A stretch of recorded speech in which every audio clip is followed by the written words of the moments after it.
Zootopia short fanfic, Disturbing the Peace, by SJW Penguin.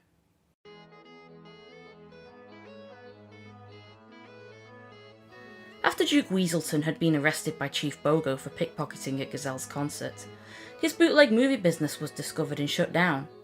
As part of the investigation, Bogo assigned Nick and Judy to watch the DVDs he had seized to see how much the films infringed the intellectual property rights of Wolf Disney Studios. They started watching at the precinct, but were later given permission to take the DVDs home and report back the next day. "Well, that film was utterly ridiculous," Nick said to Judy as the end credits of the otter-centric Floatson 2 began to roll. The two had met up at Nick's apartment after their shift had ended in the evening to continue watching the films together. "But still, better than Birdtopia, right, Carrots?" Judy didn't respond. Nick turned to her and quickly saw why. "Aw, you bunnies are so adorable when you sleep." He watched her for a moment, her chest gently rising and falling. An ear flopped over her eyes to shield the light, her nose wiggling. He thought about waking her, but couldn't. She was at such peace that it would be a misdemeanor offense to disturb it. Nick stood up slowly and then placed a nearby blanket over the sleeping bunny. Although she had never stayed before, he didn't mind at all having her spend the night. "Good night, Carrots," he whispered. "Pleasant dreams." Nick ejected the DVD from his DVD player and put it back in its case. He then put it with the other DVDs that he would take back to the precinct in the morning. He was about to get ready for bed when there was a sound from the couch.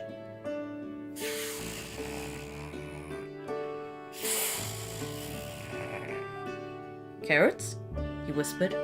"Are you okay?" He walked up to the couch and determined that she was only snoring. He was relieved, but a little uneasy. Oh no.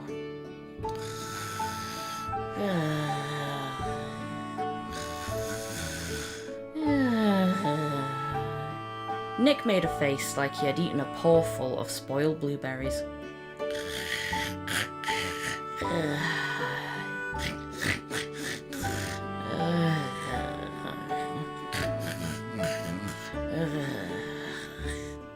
How could something so small and adorable make it sound like that? He thought to himself as he put a paw under Judy's chin and softly closed her mouth. It sprang right back open.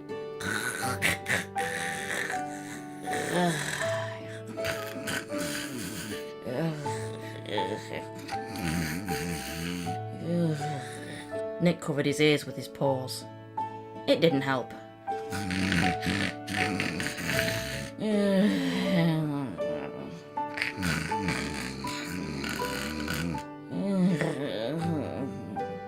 Were your parents lumberjacks before they were carrot farmers?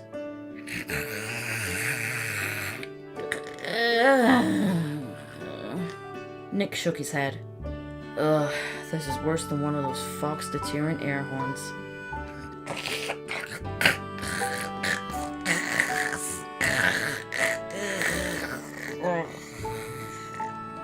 The fox shuddered.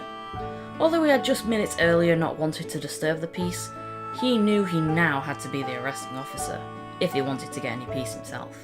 "Hey, Carrots," he said as he removed the blanket and gently shook her shoulder. "Wake up, Carrots. It's getting pretty late. You should probably head home."